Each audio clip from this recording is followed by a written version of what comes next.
Welcome. My name is Dr. Michelle Stewart. I'm the proud principal of Druid Hills High School, and thank you for coming to our second installment of the modernization meetings that we're holding.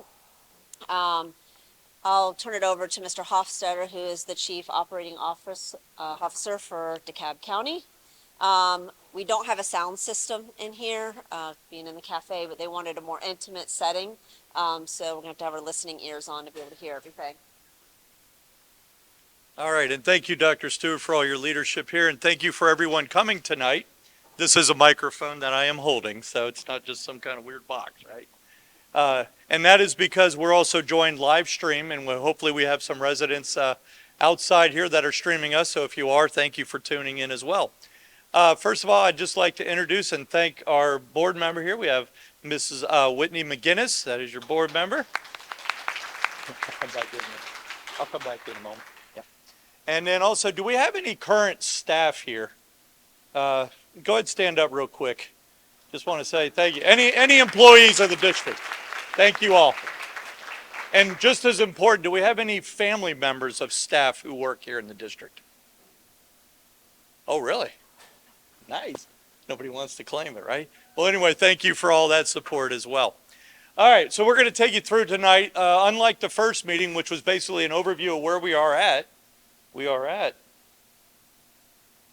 hello? Did we lose it? Uh-oh. Well, while our trustee Jay gets this working again, I will talk to you all about a few things. So tonight what we're going to do is we're going to go through a quick recap of the first meeting, just very briefly. And then we're going to address, because we had several great comments and feedback. So again, thank you for sharing that. It was a lot of comments that we could really use, so it was very thoughtful and very deliberate and intentional. And we're going to go over and address some of those that we received kind of in the groups, and we'll try to hit those for you so that we can address it head on. And then we're going to go and we're going to turn it over to Miss Sarita Smith. Sarita, say hi to everyone. Hello. All right, because tonight you're going to do most of the work. We're going to break off. She's going to take you through an exercise to help us evaluate where we are at with this project, okay? So we're going to breeze through, and then we're going to turn it over to all of you because, again, that's who we want to hear from. All right, now, before I get started, Ms. McGinnis, would you like to say anything to our crowd? Sure. Yeah, sure. All right, good evening. I just want to thank you all for coming out, being here, and participating in this process, because we really are taking your feedback into consideration as we refine these plans. We want this to be something that the community can be proud of, that's going to be beneficial, not just to your students, but also to the future students of Druid Hills. And I will also go ahead and make apologies for Dr. Horton. He is currently at a reception for our incoming DeKalb CEO. So we thought that was pretty important that he attend that and make those connections, but he is planning to stop in if he gets an opportunity to do so after that meeting. And thank you, Ms. McGinnis. Appreciate all your service for us. Additionally, there's a couple other folks that I do want to bring in that were here on the last meeting, and some of you may remember. Going from our right, we've already introduced Ms. Sarita Smith. We have our Chief Communications Officer, who is Jennifer Caracciolo for the school district. And again, we're welcoming her and thanking her team for helping us live stream this to the rest of the community. Next year, we have Mr. Mel Butler. Mr. Mel Butler is our Deputy Program Director. He's the guy for ASERM, who is our Program Manager, does all of our SPLOS construction, and does a fine job with the team as well. Next in, we have Mr. Raymond Stanley. He's our Executive Director for Student Transportation and Fleet Maintenance. Very important part of any project as we try to look and improve that busing and congestion. And then, of course, we have Mr. Keith Ball. He's our Executive Director for Capital Improvements and Facilities Maintenance. So that's our team here, and we're joined by our architect team from, now it's PBK, right? We have John Kistner and Josh, and I keep Andrews, right? Josh Andrews. I always forget your last name. All right, from Lord X Sargent. This was part of our design team. And I'm not doing this right. Okay, now we're good. Thank you.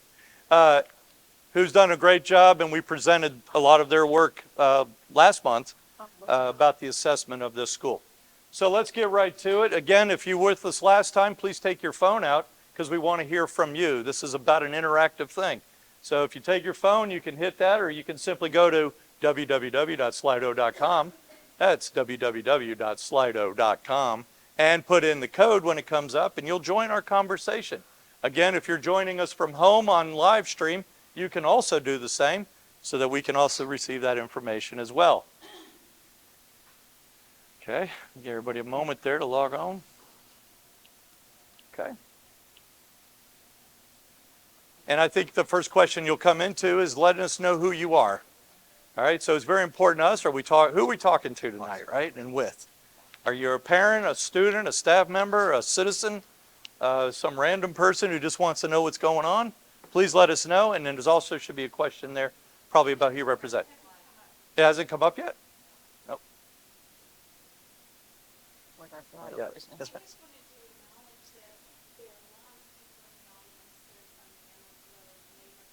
Oh.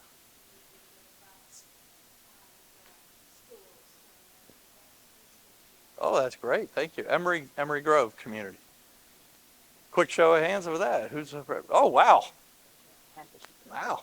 Thank you all for showing up. Look at, we got two hands. Good. Yeah, want to hear from that. Thank you. Yeah, your feedback will be invaluable to us as well.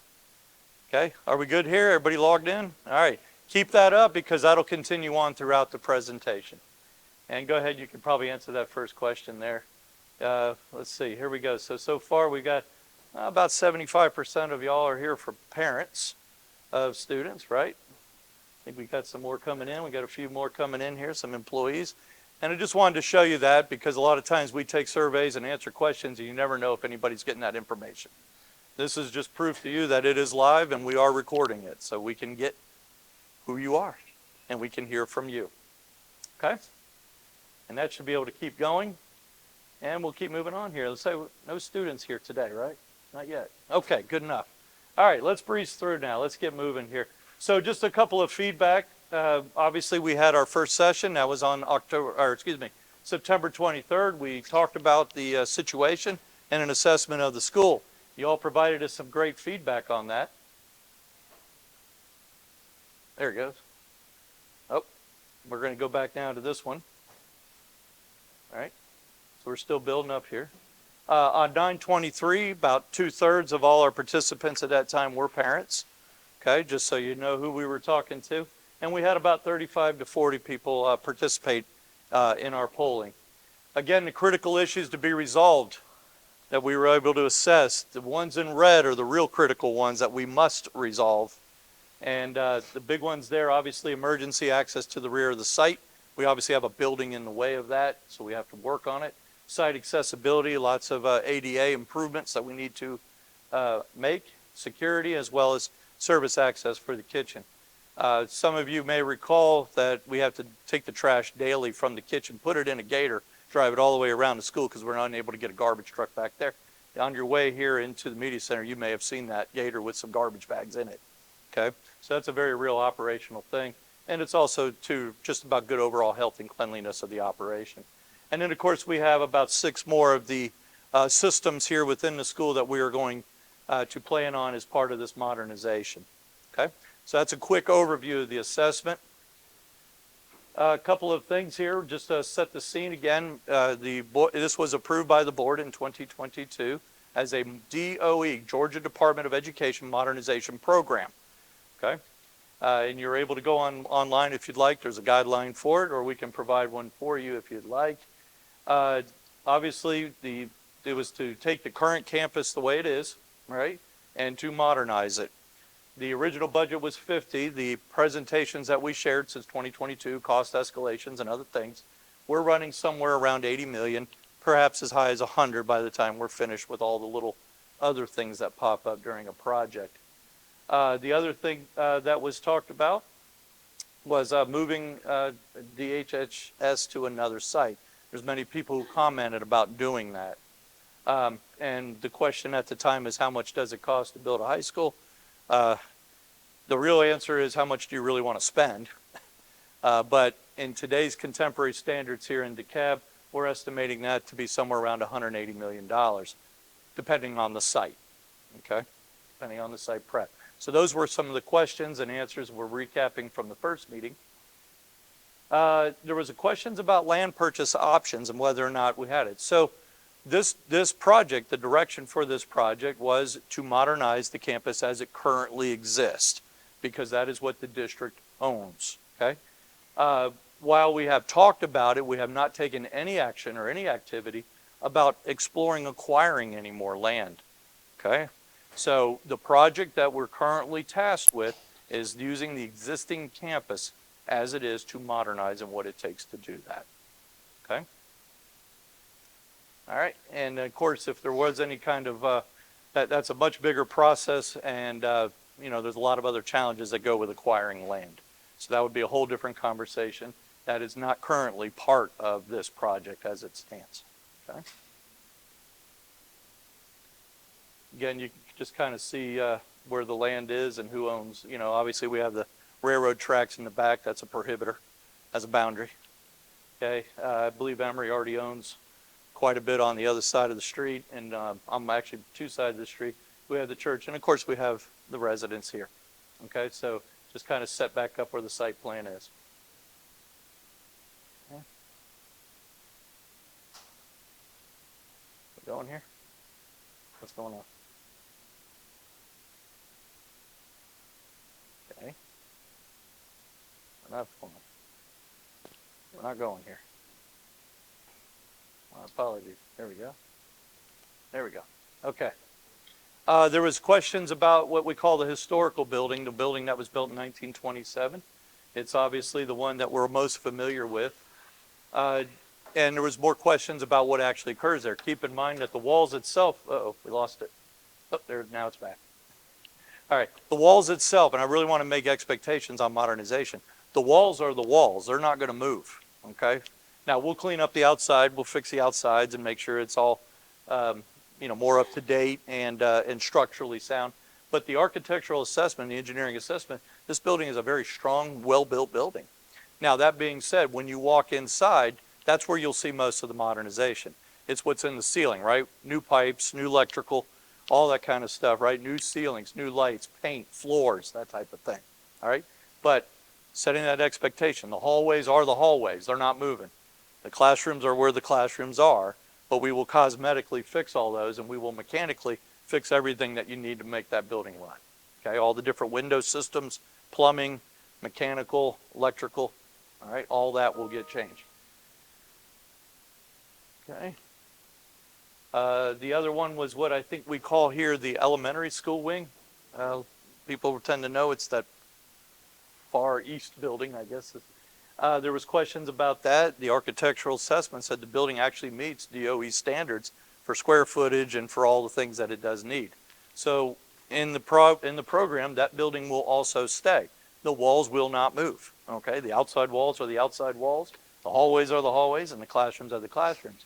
But again, what you will see happen in there is the internal system, all the mechanical, electrical, plumbing. You'll see new restrooms, all the new fixtures. So it'll look much more like a modern contemporary school on the inside, okay? But again, the walls are the walls. They are not moving, okay? All right. There was some questions about the music facilities. We had talked about the current status of where the gym, and there's a music suite attached to it that we know we have water intrusion challenges that we constantly are facing. In our proposal, we had recommended that that building be torn down and rebuilt elsewhere on the campus. Along with that will come with dedicated music suite, right, of a more modern standard. And that, I believe, is in the new building. Is that correct? Yes, right? Okay. So just kind of a look here. This is the building we're speaking of, but we're going to try to terminate that somewhere in this area here. Keep the theater, okay? But then looking at possibly building a music suite or music pavilion off the back side of the theater. So that still allow us the access to the rear of the school, okay? And that'll be a full complement of today's standards on music.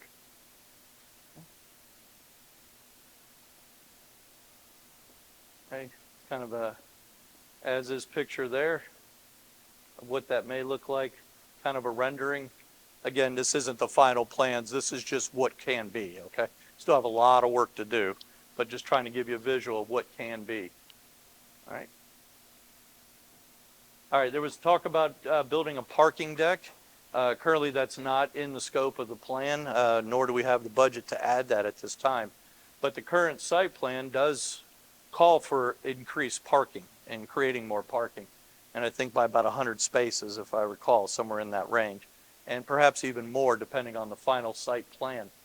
Right now, we know we're using some agreements between Emory and the Presbyterian Church next door for daily student use and staff use, okay? And obviously, we'll continue to accommodate that, and we'll continue to look for more ways.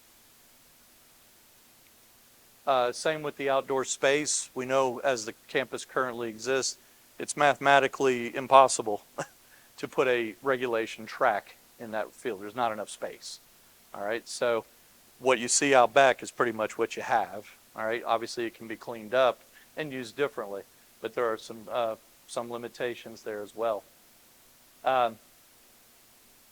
Moving along here, kind of that site plan by moving a building, building a music pavilion and moving the cafeteria and, rebuilding the cafeteria, rebuilding the gym over on a multi-story building gives more options here to the rear of the building for daily circulation of parking and other vehicle traffic and buses and all the things that go with it.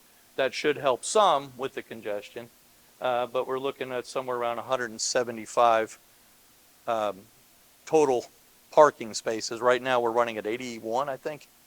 81 without all the agreements, okay? So I'm confused. Are Yep. 175, is that something that's going to occur within the current budget scope, even as a standalone, or is that something?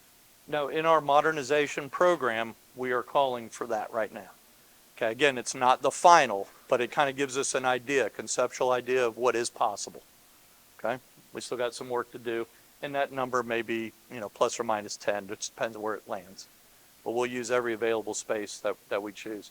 Remember, the thing about parking is it conflicts with fields. So you either get more parking, less fields, or you try to find the balance between the two.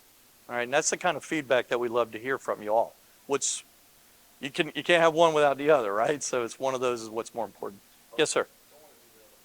Yes, sir.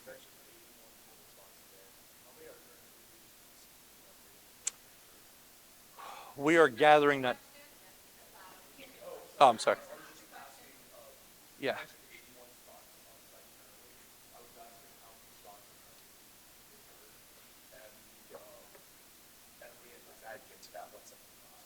Yeah, I don't have an accurate count. I'm trying to get that from us, and I think the principal is working on it.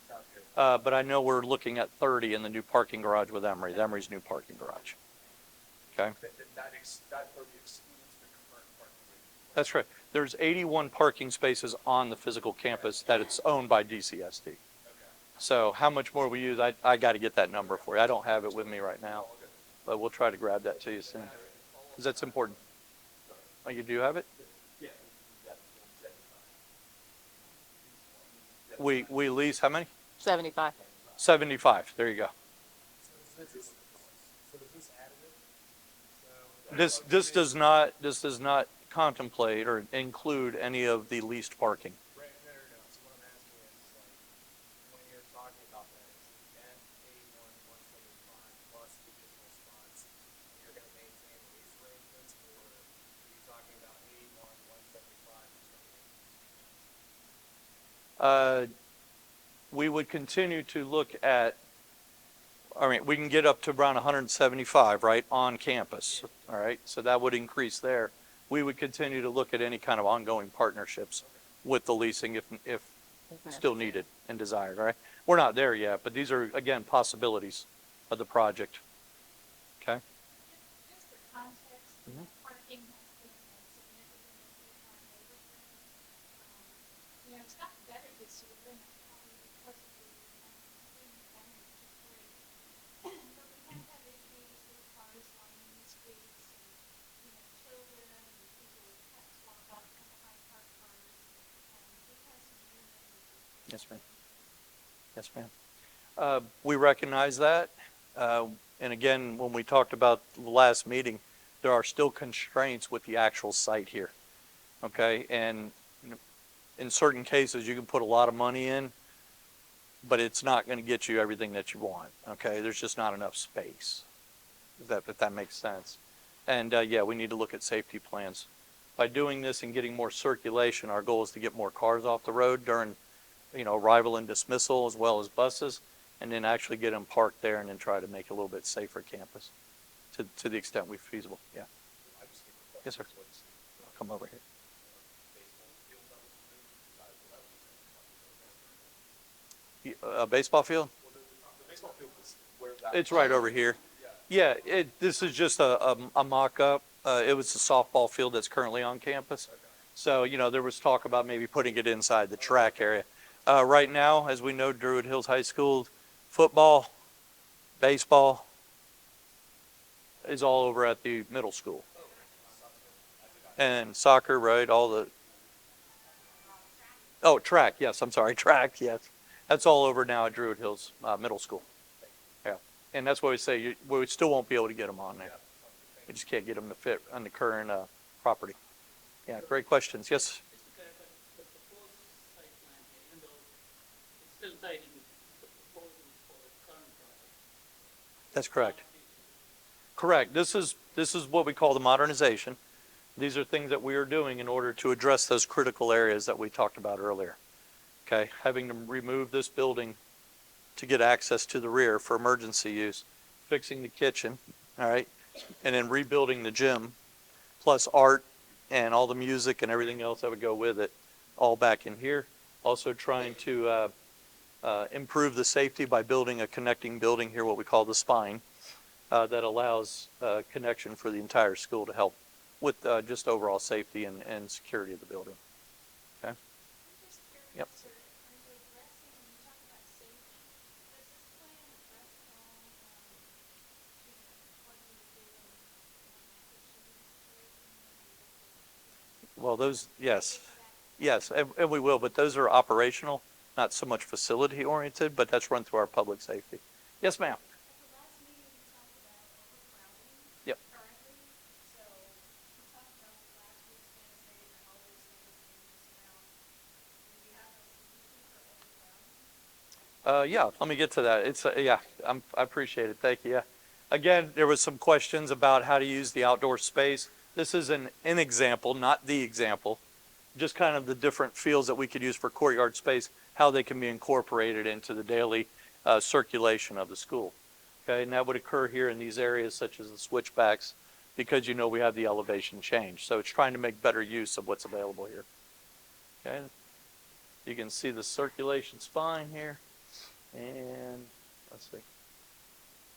All right, more pickup on both sides, right? So to help with the parking and congestion.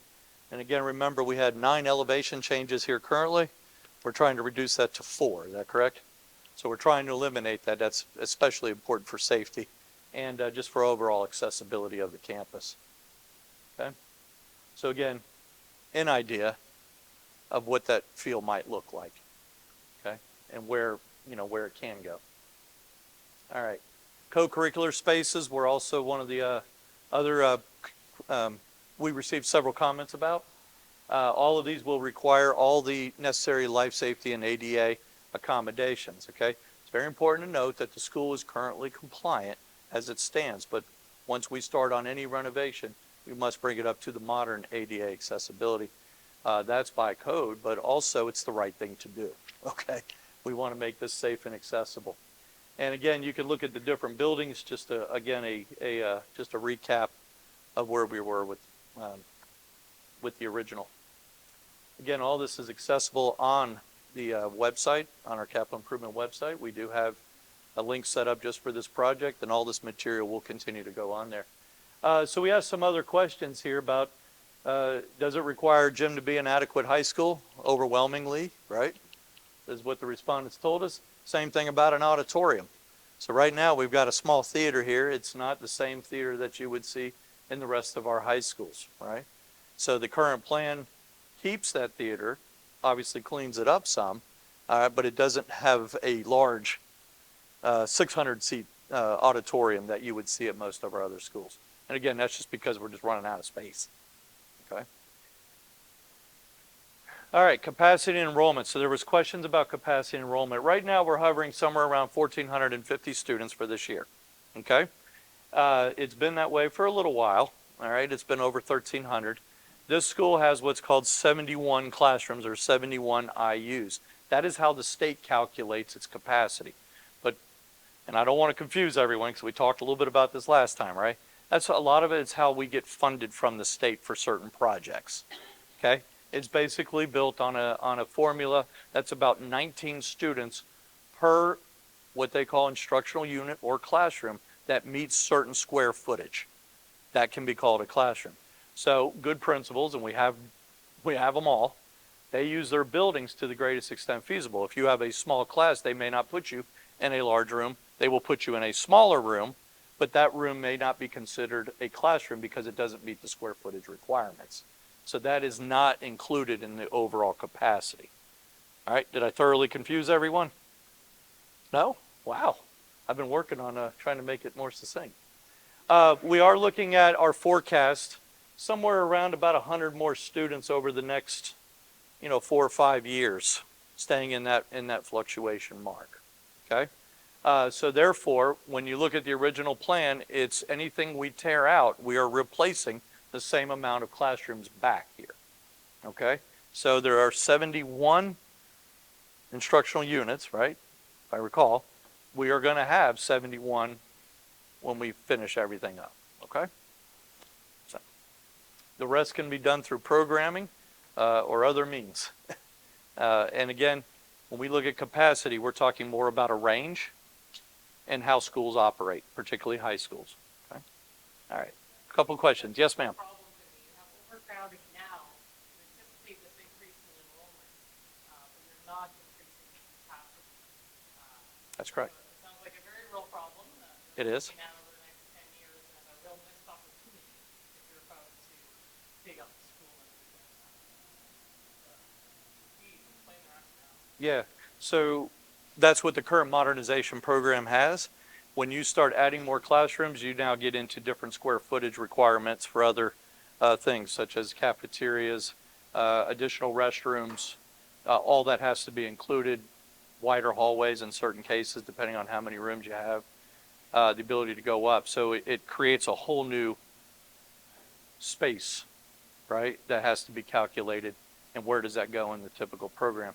And in adding any more obviously increases the overall budget. So, yeah. Were you compensating by making the classrooms more modular or making them more flexible so that they can be, for example, a classroom unit to accommodate 3 classes, if modular The current school has what it has, so we're not looking at modifying much of that at all, except where need be in order to make that happen. But yes, the overcrowding. But when we look at this in terms of operating a school, even this growth of up to a fluctuation of around 75 to 100 increased students from today is still in that manageable range in a high school. Okay, and it's been operating that way for some time. Okay, a couple of questions. We'll start over here on this side and I'll come back. Yep.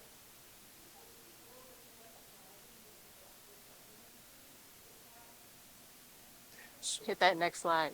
Yeah. The next slide. Let me, Say the Yep. question before you answer the question so everyone can hear, please. Sure. What's driving the increased enrollment based on our forecasts?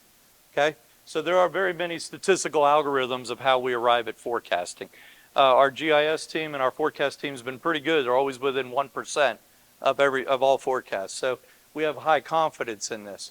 A couple things do drive it. One, when you see where it goes up and then goes down, a lot of that is based on class sizes of feeder programs. So sometimes you have small classes. A 6th grade class, for instance, may have a lot less kids for whatever reason. Could have been one of those bubble years where birth rate was down somewhere. Okay? But you see that, but then the next time you see it go back up.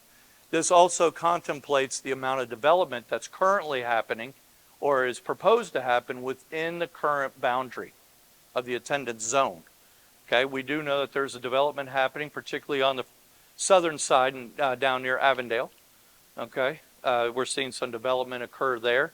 We do have those statistic algorithms that says, you know, how many houses at what price point with how many rooms, all right, and how many kids would that yield over time. That doesn't necessarily happen right away. It happens over a number of years as they grow. Okay, so that's why you kind of see and you contemplate that. We watch for these because that triggers other ways of how do you handle overcrowding. And I think we're going to get into that a little bit more in depth here because that is a question that needs to be answered.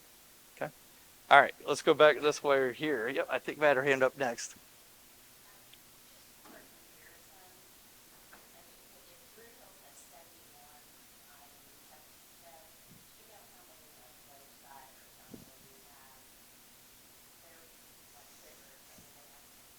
Yeah. Yeah. Well, I don't have it with me today, but if you go to our website, on our operations website, there is a planning tab there, and you can get all the data on every school, how many classrooms, what their enrollment is, and everything else. So that is a comparative data. Okay? Yep. All right. Wow, a couple more. All right, we'll get going. Okay, I think I saw somebody over here. Yes, ma'am. Now I'm going to head this way. I was unable to attend the last meeting, so I apologize if you've already covered this, but I feel like it's real for the students to just adding 8 more classrooms, right? That wing is already going to be renovated anyway.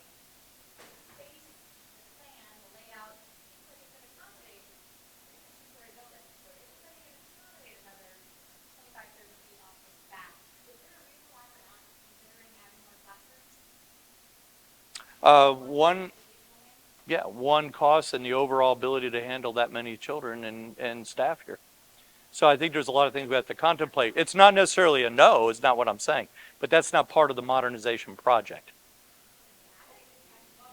Well, hold on. We'll get to that. We're going to get to that tonight. Okay? Yeah, because you're seeing the same things we are, right? Okay. Tamara. Yep, I'm coming. I want to come back to the real problem that we're talking about, Okay. here, right? And just the illustrated in the sentence last time that discussions regarding original design around 71 units or 1,200 students, something to that effect. And I think what we're asking here is why can't it be designed with a number of 1636, right? Because we can design what we want. I know there's some non-starters that somehow got decided that crowd that about cost, and I get it, cost is big here. But I also agree with Debbie that I don't see why we can't design what we want. And I think the question is has that assessment been done around what would that be? If we were going to design for 68 something and realizing that we probably need a bigger media center, a bigger cafeteria pack, but I think we need to understand that as we go forward. The other thing I want to say is, and I see it keep pointing over here regarding the student design committee and the idea that programs can come in and solve this.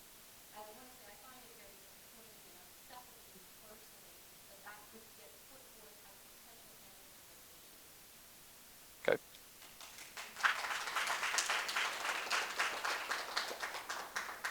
Thank you. My question is, do you guys have data in terms of how much of that growth is new development versus people who are here already? Yeah, we can get an idea. I mean, it's a range, and that's based on the algorithms, right? From a fund perspective, Yeah. how much you're putting into that? Say that again. I'm sorry. I was just curious as to like the full cost of how much you would pay to impact, do some impact fee versus there's already an existing base, right? Understood. Yeah. Yep. Okay.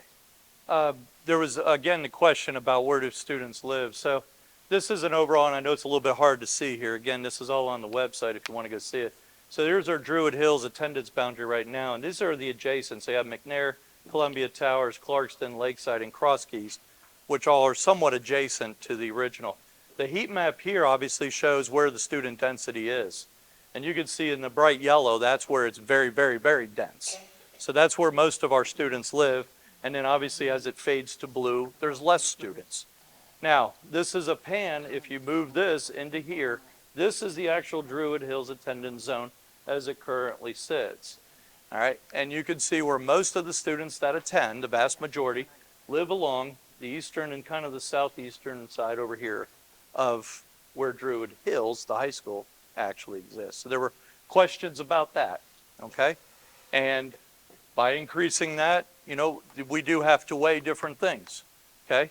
If you have vacant seats in other adjacent areas versus spending more money on a campus, is that good use of taxpayers' money? Well, you're going to help us learn through that, I guess, as part of our discussion, okay? That's part of where we're at tonight. Okay? Last one. Yep, go ahead.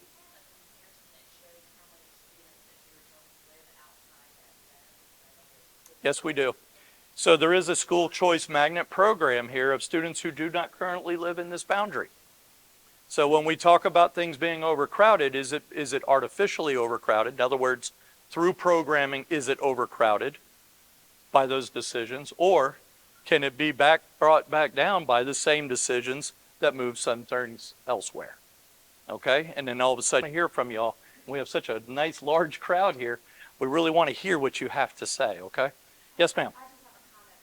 As a community, I think that probably speaks a lot. We don't want to lose our choice there. So if we can accommodate that, I think that's the direction we all really understand. That's right. Yeah. We want to minimize disruption for everyone too. That's our goal. I mean, we want kids to learn in a great environment as well. But when we talk about investing taxpayer resources for the next 30, 40 years, we want to make sure we get it right. Okay? And we got to be able to weigh all that together. And that's what our board member gets to do. That's why they're elected officials, is at the end of the day, they get to decide how are we going to achieve our wants and desires with the resources we have. And I think we all do that on a personal basis, just with our own budget and households. This is just on a grander scale. Do we have the answer? No. We got to fix this building no matter what. All right? And that's what we're after. Okay? That's what we're after. So I appreciate it, yeah? And we're going to help decide that tonight. So with that, I'm going to bring up Ms. Sarita Smith. She's our Executive Director of Student Assignment Planning. And again, thank you in advance for telling us the things that we need to know as a community. Okay? All right. All right, so we're gonna, I'm not gonna talk to you guys a lot. We're going to do an activity so you can give us feedback. And I think Hofstadter made a nice transition. This activity is really about like, how do you compare your criteria, your wants and desires with the alternatives that we have, right? And so we're gonna go through a little bit of a process. I feel like Dr. Horton has beaten what student assignment is over the head every time he talks, but really my goal is to facilitate a process or conversation that aligns your values with the district's values, right? And how do we find that happy medium? To your point, maybe it is that we add 6 more classrooms. What does that mean on the consideration side, on the financial side, on the minimization of shifting program side? So we need your help to walk through that process, and I'll walk you through what that's going to look like. If you are not at a table with worksheets, if you could come to one, because that's where we're going to kind of collect that information and make some new friends. And while you transition, I'll get started with how this is going to work, and then we'll come by you guys.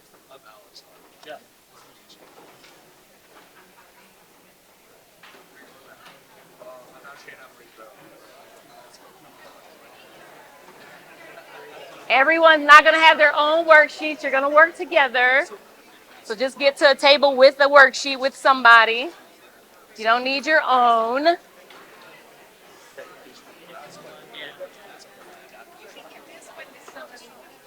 You don't need two at this table? Any large groups need a separate one? You guys are kind of small. You guys might need two. All right, so don't get started yet. Not yet, not yet. So let me explain a little bit about how this works before we dive in, because you guys are going to take the bulk of the rest of the meeting to do the work. All right, so we are going to do a process called Trago Ed. And what Trago Ed does is help us bring all of these things together and try to get to some consensus around decision making, especially about things that are super personal, like our children, our homes, and our schools, and our programs. And the one we're going to use tonight is called decision analysis. And this is helping, again, to drive a decision. So this process is called select. And really just like the quick and dirty of this is we have a decision. We know we're modernizing Druid Hills High School. How that looks, you guys are going to help us come up with that. Establish the criteria is something that we got from both Hofstadter's team. There are certain things that have to happen. If we touch this building, ADA compliance has to happen. If we touch this building, we have to be able to get a fire truck around the back of it in case something happens. Safety has to happen. Those are your musts, already laid out for you. Everything else are wants and desires, and those came from all your emails, to us, to board members, to to Hofstadter's team, from our first 2 conversations. You guys want to minimize the impact to students. Heard you loud and clear, right? That's on there. You want to maximize the use of the historical parts of the building. On there. Understood. So all those are laid out for you. And what you guys get to do is come up with alternatives. Now, we gave you 2. The one that Hofstadter's team has been presenting these last 2 meetings, this is if you modernize within the confines of the 7 acres that we currently have. The second one is, that came from a lot of you as well. If we move the building, what does that look like?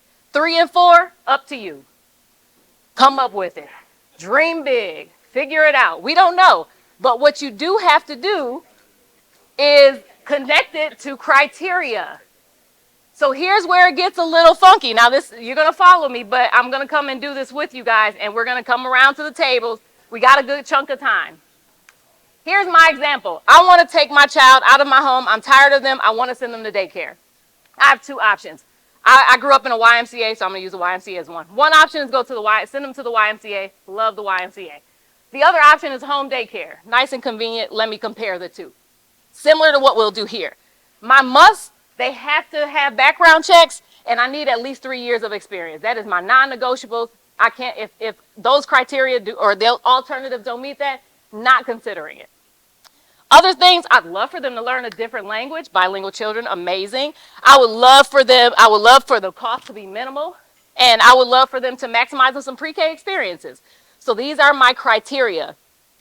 What you guys are first going to do is look at that list of criteria, and you're going to weight how important 1 through 10 are these criteria to me. You can have as many 10s as you want. Everything cannot possibly be the highest criteria in there, right? Let's be logical. Everything cannot be the highest thing. What is your highest criteria? You're going to give that a 10, and then you're going to weight the rest of them, okay? You with me so far? All right, pause check. Then you're going to go through your alternatives, list them. So again, we gave you 2. You have 2 that you can choose. Put an alternative in there. What else could it be? Build 6 more classrooms to accommodate 100 more kids. Put that as an alternative. Make a modernization on this site with more classrooms. Could be an alternative. You guys create the next 2 alternatives, okay? That's as far as I'm going to give you now. You're going to work at your teams. My team, raise your hand, folks. We're going to be coming around, helping you. And then once we get through this, I'll tell you how to score everything. All right, let's get to work. Let's dream. So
right, we're gonna bring it back, everyone. Back to the middle. In 5, in 4. See if it works. In 3, in 2, and 1.5. All right. So 2 comments that I heard pretty quickly. This worksheet is crazy and too hard. I am sorry.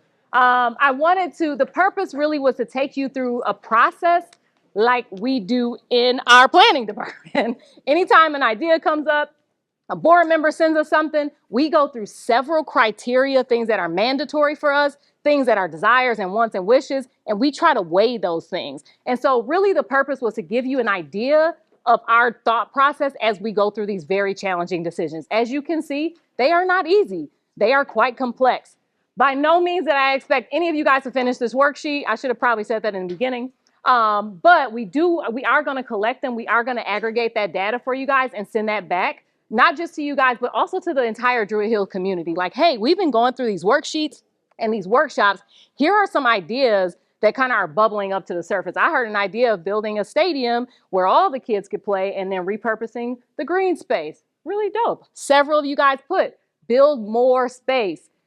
Let's talk about those criteria though. How does that impact the criteria that we have, right? And so those are the things that we do behind the scenes. This is a very interesting SAP process that we do with our SAP committee. They haven't gone through it yet, so those SAP people in the room, you guys have a sneak peek. But it takes multiple meetings. As you can see, you couldn't possibly get through this in one meeting. So I appreciate your participation.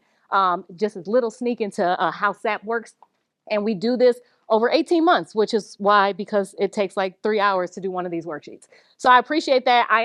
We are gonna collect these, and again, we will aggregate that information and get that back to you guys. And then I think Hofstadter's gonna get you guys. Yeah, just a couple get us of some words, and info. I want to introduce the superintendent just to wrap it up for the evening. Again, thank you all for coming. do If this you side. haven't, please join our Slido, send us comments. We also have an email, dcsdbuilds@DeKalbSchoolsGA.org. Please just put in the subject line, Druid Hills High School Modernization, so we know which project, because we have about 130 of them going around the district. We would love to hear your thoughts. Can I take yours? So don't let the conversation stop here tonight. If you think of something, please let us know. Go to our website, Capital Improvement Program, and also the Student Assignment Planning. Got some And alternatives. again, you can leave comments there as well, okay? So again, we appreciate it. We look forward to hearing from you. Our next meeting will be Monday, November 18th. We'll work on all this, try to bring it back up and bring it back to everyone here, okay? And we'll talk from there again, all right? And see where we're gonna head here. All right, with that, thank you. And I want to introduce our superintendent, Dr. Devon Horton. Try to get my t-shirt on. Good evening, everyone. You all, I was looking through the windows. You're here working really hard on something really important. How many of y'all, I know most of you have read the book, Who's Moved My Cheese, right? You read that? Sounds familiar, a little bit of the work that we're doing right now today. And there are some critical decisions that have to be made. We have been really trying to be reflective as a school district while being open, right, to your ideas, being open to the reality of the space. And I would tell you, I have not really seen a situation where the physical space is so tight, right? And there's so many different barriers that create this challenge of how do we redesign. And we're honestly going to continue to come to you and work through you until we get to a place where we can really land in the right decision and to make this school, to build it and give our students, most importantly, what they need and what they deserve here at Druid Hills. Please understand, not every meeting will go and sound exactly like we're going in the same direction. There'll be shifts, there'll be bumps, there'll be wrestling matches, there'll be opportunities for us to align, and we're going to continue to work through this. But what we need more than anything is that you stay committed to the process. We all have our vision of what it looks like on the end and what it could look like in the end, but it's really the process that's going to make this project successful. Please continue to stick with us, and this is a lot of work. There are multiple facilities that's being worked on now, as you know, but we're committed to making sure that Druid Hills get what they need so that we can have a dynamic campus here. All right, thank you all for coming out tonight and looking forward to seeing you all on the 18th. All right, thank you.